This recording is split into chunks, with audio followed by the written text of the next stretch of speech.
Hello, family. Welcome to the Wealth Cycle. Every year we do this, where we come out and we find out the importance of voting.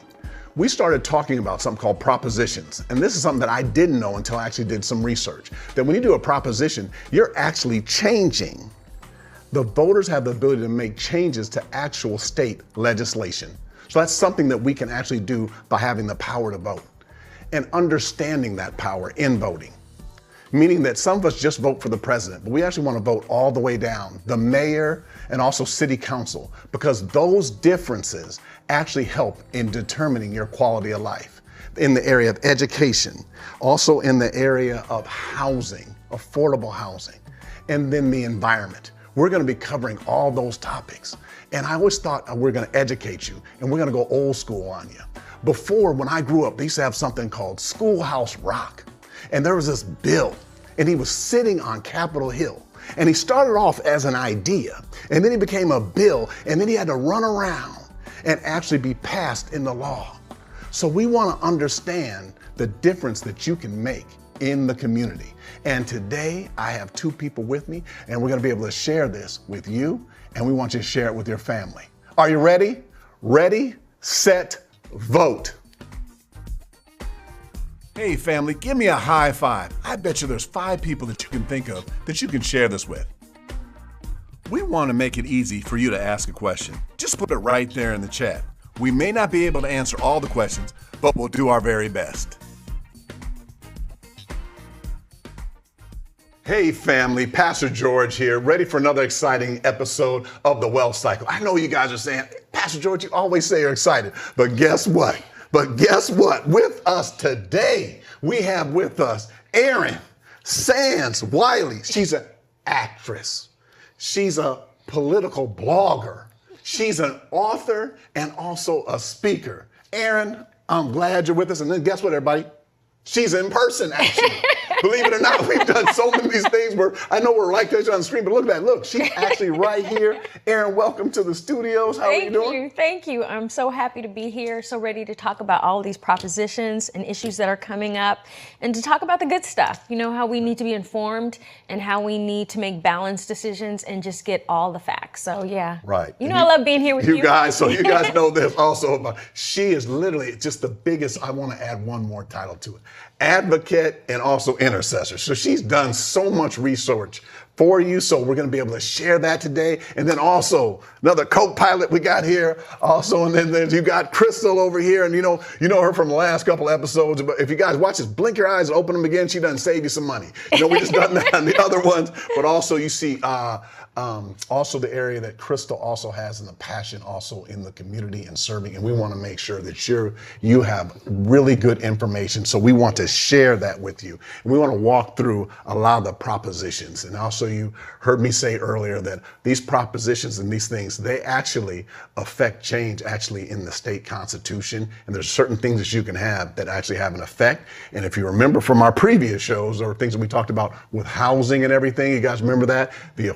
There's certain things with housing, affordable housing. Do you guys remember that? The eviction moratoriums, all these things that we covered and everything in previous ones. And then you'll see now the effect that they have. So we have some ones today that are pretty heavy on there. Yes, very intense. So we want to start with, first of all, we want to start with Proposition 1. So I just want to read that. It provides a state constitutional right to reproductive freedom, including the right to an abortion. Right. Erin? Like Pastor George says, I looked up a bunch of the information because we wanted to do the work so you wouldn't have to. And so what California has right now in effect is, in the state of California, if a woman wants to terminate a pregnancy, she can go forward and do that. Because of Roe v. Wade, they wanted to codify it in the California state constitution. And what we have now is called a right to privacy. And the way the courts have interpreted that is a woman's right to get contraceptives and to terminate her pregnancy.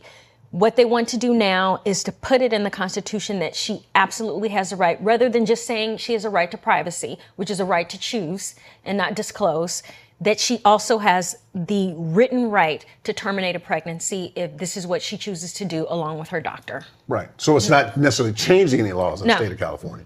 It's reinforcing what the courts have interpreted, that women already have the right to do.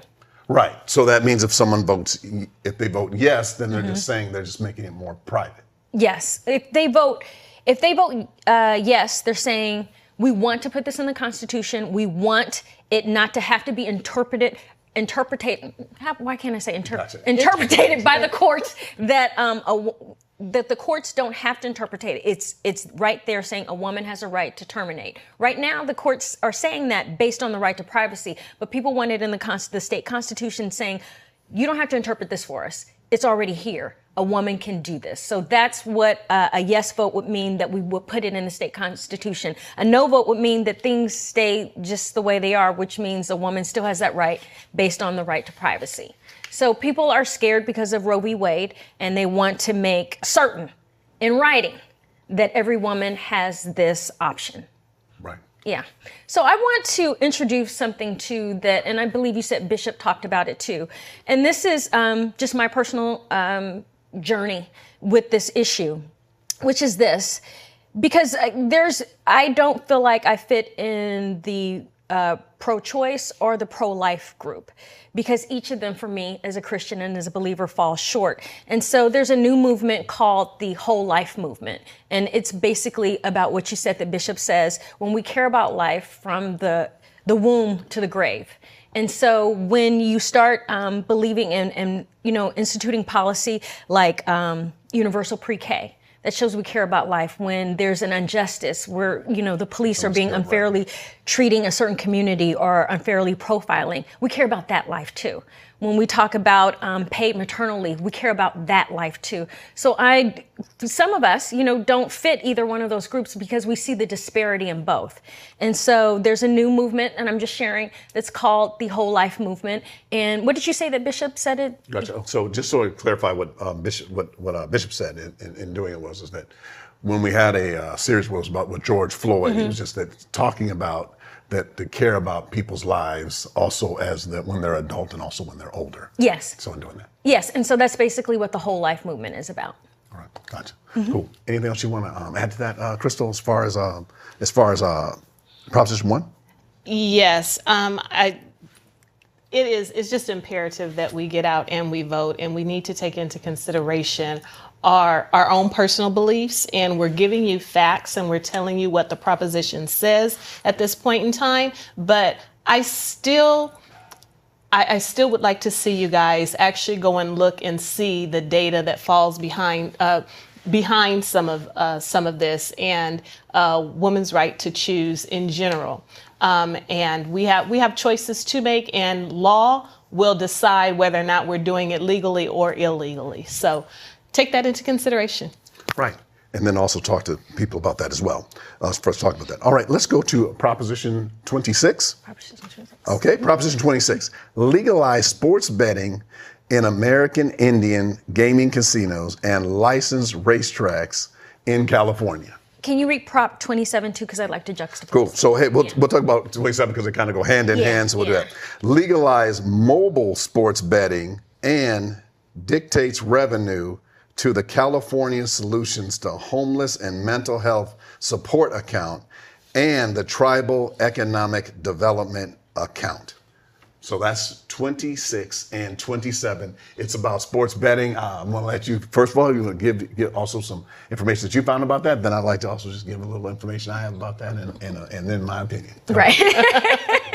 Okay, so I wanted Pastor George to juxtapose those two so you don't get them confused, because they are both about betting, but they're also very different. So Prop 26 is about sports betting, and it's about allowing casinos and the casinos we have now, the Indian casinos and other casinos, to do roulette games played with dice. But for Prop 26, you would have to do all of those in person. So this is an adult who's of legal age going to the casinos and being now open to bet on sports, but it's not high school sports or college sports. Those are prohibited. You still cannot bet on those. So you would now be able to bet on professional sports, NBA, NFL, etc.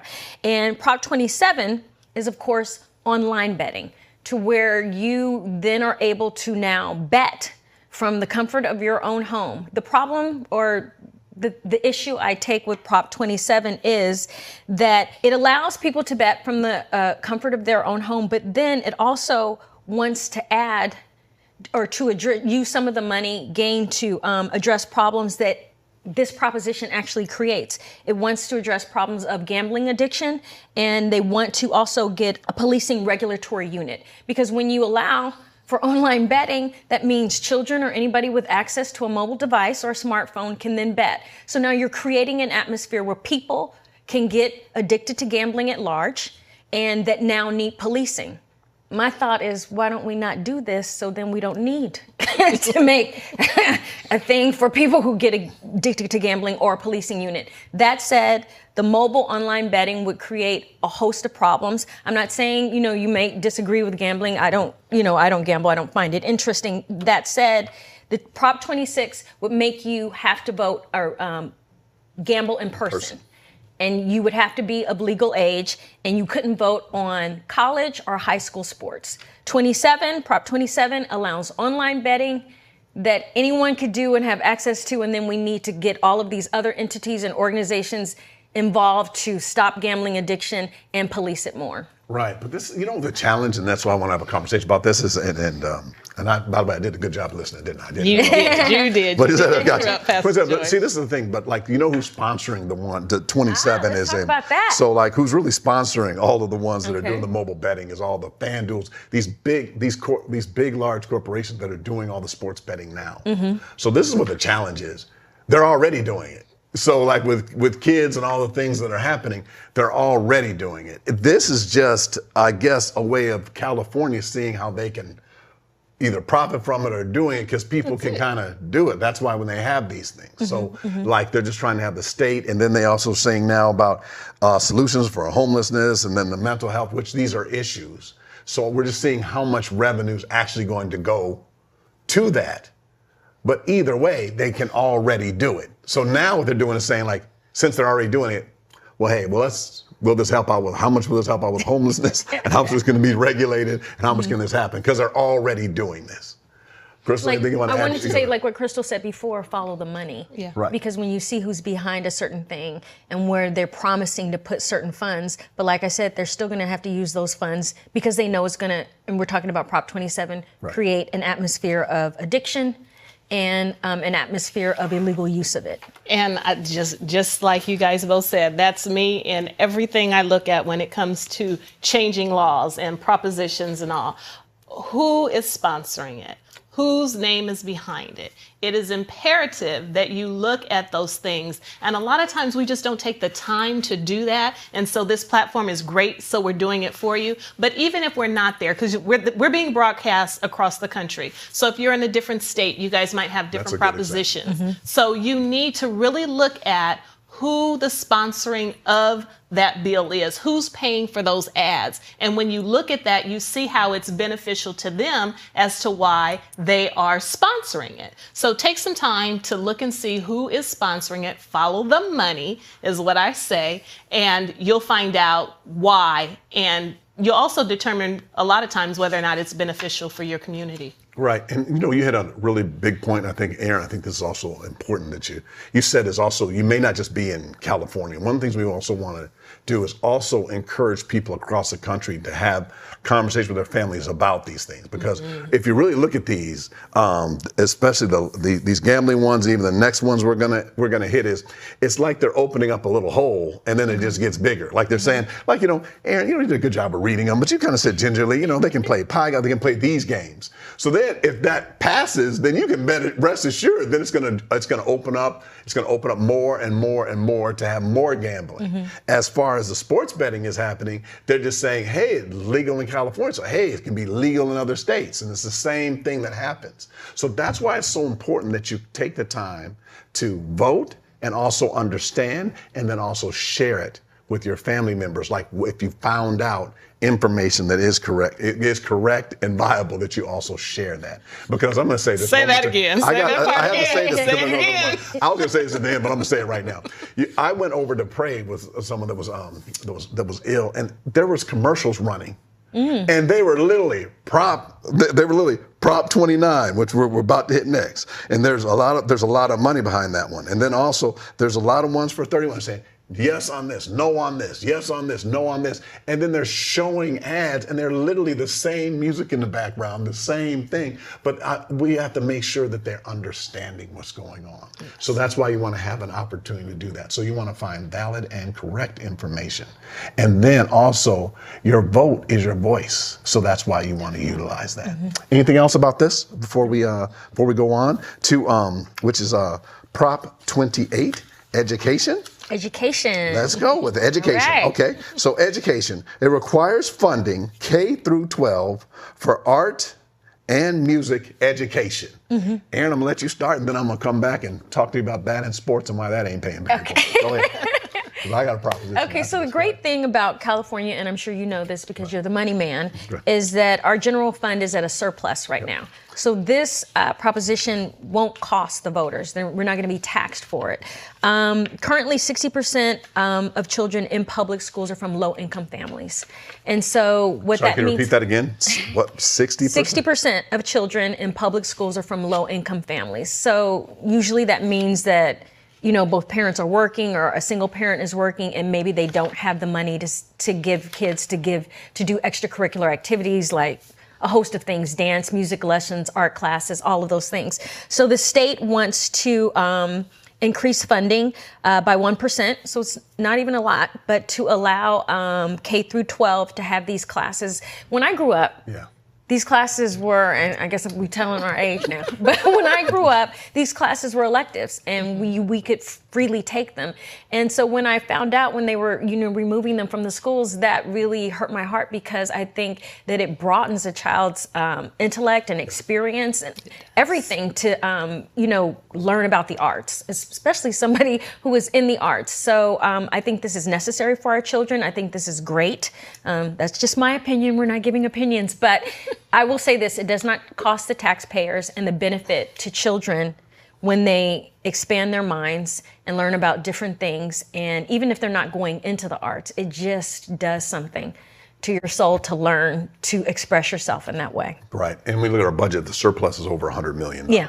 So just we can afford let you guys know. So when I say I just want to make sure we're throwing out numbers. I'm going to say 1% in these areas.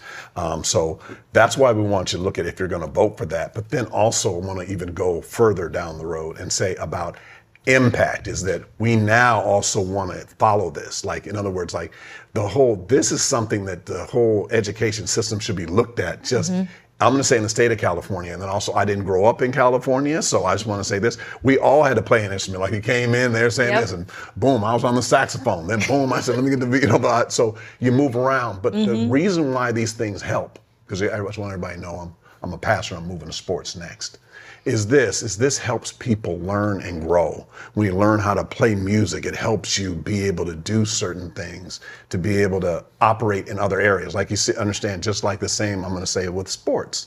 In other words, like, they take sports out where now whenever you do it, the parents have to pay, or there's certain sports that then people can't pay, so then they don't play. So then they find out that there's a disparity in people being able to do that. But like, sports teaches teamwork and working together and everything. We had there's a water crisis in Jackson, Mississippi. Yes. And we went to Jackson State University, myself and co-pastor John Paul Foster. We went there, and one of the people that actually helped us unload that 18-wheeler of water that we had for him, over 60,000 pounds of just water that we had, and we did, was actually the band director actually helped us. Exactly. And they're doing it. And then when I said there, and then I was watching everybody doing it, I was like, that was the same as a team. Look at the the things that you learn from being involved in extracurricular activities. It teaches you discipline. Right. It teaches you teamwork. There's just so many things I learned from even when I studied gymnastics to being a dancer. It made me believe in myself. That's it. Right. Exactly. It made me believe in myself. It made me feel I was powerful and that I could do things, because you start at a certain level, but you see yourself grow. And you know that if you apply yourself, you can grow over time. Right. And so it built my confidence. And I just think every child should be given the opportunity. Sports, arts, all of those things. I got Erin to jump on my bandwagon. So guys, we gonna pass a proposition. We gonna get involved in this to the level that, but let's be serious. Like we're all of these areas because you're seeing all of the benefits of that. So that's why we want you also to share this with people that like to start looking at things in the area of music and also in the area of art. So I'm sure that's in the area of painting and everything like this. That expands people's minds. Exactly. And that we're not gonna go down this road, but I just want to just explain this to you, is that I think that the more access that people have, the more experience they have. Like if you've gone outside of your neighborhood or seen artwork, and the more things that you expand to, you increase something called bandwidth, meaning that like if you only do this all the time, you only see your neighborhood, you're here. But as you expand in music and different things, sports, it expands your bandwidth so you can have different experience and be able to interact with people actually on a different level. I think it's a blessing, and I think that you need to look at how you'd like to vote for that. So yes means that. Yes, and I want to add this too, because we're in a different age. Digital arts is also a thing too. We can teach kids coding. There are different things that can expand a young person's idea of who they can be in the professions that they go into. If you don't see it, then you don't know that you can be that. And so they're talking about opening up coding, Foley arts. There's just so many different arts that are in the arts that are behind the scenes. I mean, we always see the singer or the actor in front, but it's actually an art to do what our cameraman is doing. Right. You know what I mean? There's just different facets of artistic things that you can learn and that will expand your horizons and possibly give you a career that could last, until retirement. Right. The last thing about it, see if you have anything else you want to add to it, because then we got to go to the mayoral race. Yes. This is that also. We also did a show, Erin, and you remember this, that we showed people behind the camera how much they did. Dino Shorte, we talked about all the different things that people can do. And what happens is, you would be surprised how many people say, hey, I was a kid, someone took me along and they showed me how to play the drum. Someone said this, and then now they're famous. Someone gave them exposure. So you're actually giving people the opportunity to have exposure to things. And that's not just an opinion, that's just a fact. Yeah. So if it is a yes, that means that you want to have 1%. If it is a no, then you want it to stay the way it is now or let the other people. And remember, I know I said this before, but it does not cost the taxpayer anything. Yeah. So this is improving the lives of students without a cost to us. And we have the surplus to do it. Right. I'm sorry. Let me throw out the financial. Let me throw out the financial. It's a reallocation of the assets. Right. Okay. All right. That's what they call it in the investment. Anything else for you? Yes, I'm going to jump in because this is important. And Pastor George said it, that it does expand the mind. And like he said, some things are facts. Even when you have children with disabilities, when they're exposed to the arts, they flourish. And that is statistically what happens. So it's not just for able-bodied children, but arts for all children. And it's imperative that, as far as I'm concerned, and this is my opinion, that kids are exposed to it. They need to be exposed to it so that their minds can grow. I mean, I was that child who had to listen to music and do her homework. If I was not listening to music and doing my homework, it seemed like it was a lot more difficult for me to complete. So I am all for proposition, what is that, you guys? 28. 28? Yes, 28. I'm 28. Sorry. Okay, gotcha. 28. Sorry. And that's what since we brought Bishop Ballmer and everything, is he plays the keyboard, the organ, and all the sense. And he is a musician. It's so interesting watching, and that is, I guess I keep bringing this up, and I'm so passionate about it, is I dropped it early, and then now I just wish I did, because I'm surrounded by so many talented people. Because it's a left brain activity, and it really grows you. Yeah. And I'm learning that now from now I'm mentioning names: Jimmy Fisher, Kirk White, Angie, all of our praise and worship, all the people in our choir. I'm learning all this. From them. So there you have it for that one. And so we want to hit one more real quick. Today is that we would like to talk about the mayor. There is an election for mayor, and there is running for mayor. There is Karen Bass and Rick Caruso. And would like to to you and go there, or you want me to start? I will say this. I have definite things to say, but you can start. Go ahead. I just would like to say something financially. Karen Bass has $6.1 million. This is as of September 29th. Oh, really? $6.1 million in contributions. She spent $6 million. She has $1.6 million in cash on hand. Rick Caruso raised, or people contributed $62.7 million in contributions. He spent $62.6 million, and that's $3.6 million cash on hand. Wow. $6 million, Follow the 61. Follow the money. There you go. That is a difference. So when I heard that we were going to be talking about, so I have a bunch of notes for y'all. When I heard that we were going to be talking about the mayor race, I wanted to sort of whittle it down to 3 issues that I think are important to most Angelenos, and that was the homeless issue, the unhoused issue, public safety, and climate change. So I will speak briefly, I'll try to keep it briefly, to these issues. And I'll say this, when I researched what Bass and Caruso thinks, both of them have certain similar, they want to get to the same goal, obviously, that we would like to eradicate homelessness or the unhoused. However, they have different methods. And so what Rick Caruso wants to do is develop call a federal state of emergency.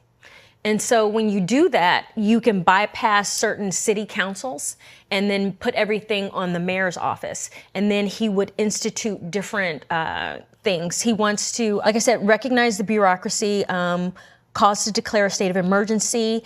It will bypass the 15 county agencies. What happens is a lot of things get held up and gridlocked in the bureaucracy when you have 15 different county agencies saying, no, we want to do it this way. No, we want to do it this way. So he wants to call federal emergency and say, it's not up to you anymore. It's just going to be up to me. And I'm going to go out and do these things where we get federal funds to go in and clean up, this situation.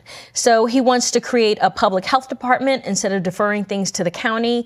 He wants to deploy 500 sanitation workers to clean the streets. He wants to waive fees on affordable housing going forward. So if somebody's building affordable housing for people who need it, then they don't have to pay state fees. I don't know, did you know that, Money Man? We done talked. No? Okay. Let go through the list. And he also wants to investigate, have an accountability and reform, do an audit on Prop HHH, which that money has just been horrifically misused. And that was supposed to, we voted on that, and I don't remember what year, to answer the homelessness issue. People put into that thinking that was a solution. That was a tax that we thought was a solution. Okay, gotcha. So Bass, she understands that too. She recognizes the bureaucracy, but she feels like she can work within these leaders of the different counties and develop sort of a comprehensive plan working with people versus overstepping them and saying, hey, let's work together to fix this problem. She wants to house 15,000 people by the end of year 1.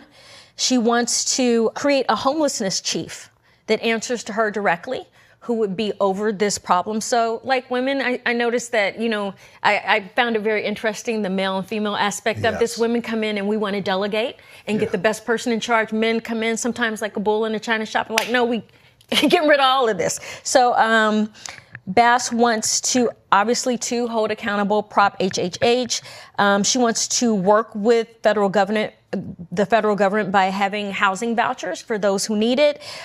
She wants to do an inventory on the land in California to find where we can build more shelters or more spaces for people who are homeless or unhoused and who need it. Caruso also wants to do that in a different way. He wants to use the containers. You've heard those? Yeah, he wants to put those up and use a bunch of those. She wants to convert a lot of existing properties, which I think is smart. She wants to short-line development on affordable housing. He wants to say, you build it, you don't have to be taxed. She wants to get rid of all the red tape that people face on building affordable housing. And she wants to create teams of outreach for workers. She wants people who have been homeless or who have been unhoused to join in and work with the government to help reach those people. Because I've worked with homeless people and the issue is so varied. People think that people who are homeless, I'll just say this, people who are homeless, because like I said, I worked with the homeless for 3 years. You have people who are addicted to drugs, people who are suffering from mental illness. Some people don't want to be housed. So you think that you can go up and say, here's a key. I don't want that. I enjoy living out here. That's some people. That's a small segment, but those people do exist. And then you have other people who have fallen on financial hard times. So it's not a one, kind of solution fit all type of subject. That's why it's taken us so long, and that's how we got here. Right. But she understands, which I think is wise, that sometimes you get people who have been in that area, in that place, to come out and deal with that community and talk to that community. Because if you're going through something, you're much more related. You feel like you can relate more to somebody who's been where you are and then has a solution. So she wants to employ that, which I think is, very wise. Right. But they both want to eradicate it, and I use that word very loosely. They just have different ways to get there. And you can also tell, you said one's a woman, one's a man, but also I would like to say this, one is a real estate developer and used to having money. All his solutions are also financially and him managing it like he managed something else this way. She's worked in politics and elected office, so she wants to work through the people. And I understand, I appreciate more of Bass's approach, but I understand Caruso's approach too, because I've driven through Los Angeles frustrated and felt like whatever we're doing is not working. So I understand him saying, you know what, I'm tired of dealing with these counties. Let's just make it a federal problem, get the aid in, and then I'll fix it. I'm not sure that that's the right fix, but I understand that sentiment because I've driven through it and I've been frustrated, and I'm like, what are we doing? This isn't working. And Let's fix it now. Whenever I travel, I think, what's going on with home? I was in LA, and that's the first thing that's the first thing that's so I'll let you guys speak to that, and then I'll go over the other two. No, we'll hit the next. You can hit the next. Okay. All right. So the next one was public safety. And so this one's kind of brief. Rick Caruso wants to bring in more police, more and more and more police. When I went through everything he's been saying on it, along with his website, his solutions are very aspirational and not very, I wouldn't say is viable. They're not very hands-on. It's like saying, I want all the police to recognize and not do profiling. Well, okay, that's nice to want that. In fact, we should all want that, but what are you going to do about it? So the rhetoric that he's put out has been very aspirational, but not very applicative to, finding solutions. He also wants to focus on mental health programs and policing and incarceration, which I think is a good thing. I was happily surprised to find that Bass has a really hands-on approach. She wants to hire and deploy civilians to free up officers who are always bogged down with paperwork. So she feels like people from the community should come in and be hired to help do that, while officers can be more on the street. She also wants to hire more cops, but she wants to recruit with a design on diversity and reform. So that's very important to her, and she wants to make sure that people are put in place that are recruiting police officers who understand the need for diversity. I always felt like police officers should be recruited from the community that they're going to be policing. Yeah, community. That to me is just kind of like that. That's good. And she was also responsible for the George Floyd Policing Act. I don't know if we all knew that. Okay, go ahead.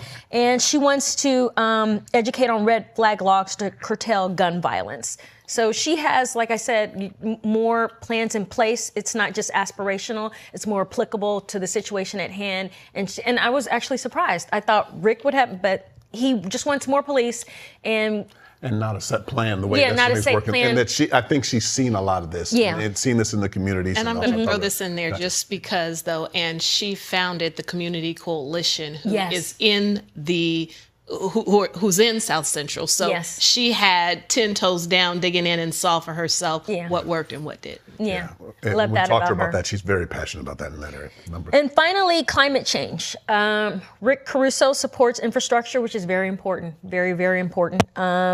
He wants to create more EV chargers. That's for electrical vehicles. So I don't know if you know this, but Newsom has decided that by the year of 2035, we're going to be 100% clean, which means zero emission vehicles sold. I think that's very ambitious. That is very ambitious. Like completely. When I heard it, I was like reading it, I was like, really? People tell me that too when I travel. And extremely ambitious. That is very ambitious. So I'm just going to say, okay. And Rick Caruso wants to convert to LED lighting.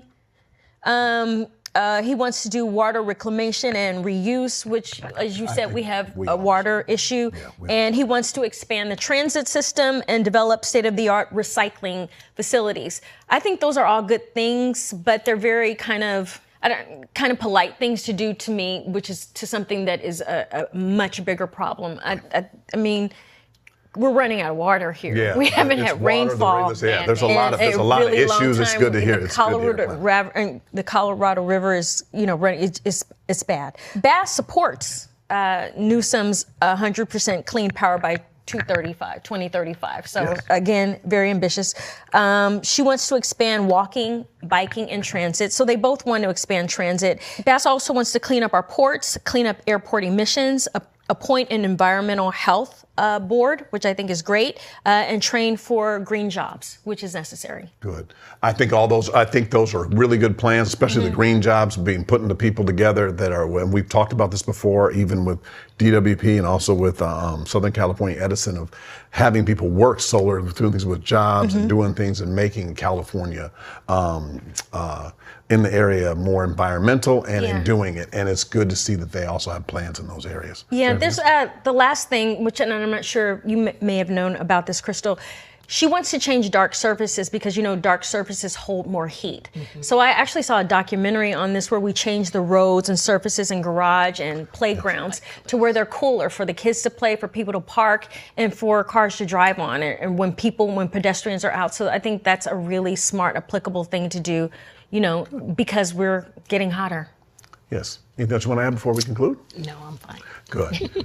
So, again, we want to thank you for joining us. There is so much information in the area. Propositions, also who's running for mayor. By the way, can you guys in the chat give Erin a shout out, Crystal a shout out in the chat? But also we want to, again, please give us a high five. That means think about 5 family members and also friends and also just people, just associates that you can also just share this with so you can be more informed when you go to the polls. And by the way, we're going to have another episode. We're going to walk through some more propositions. So look, we'll see you on the next episode. Are you ready?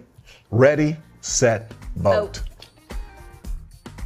Hey family, give me a high five. I bet you there's 5 people that you can think of that you can share this with. We want to make it easy for you to ask a question. Just put it right there in the chat. We may not be able to answer all the questions, but we'll do our very best.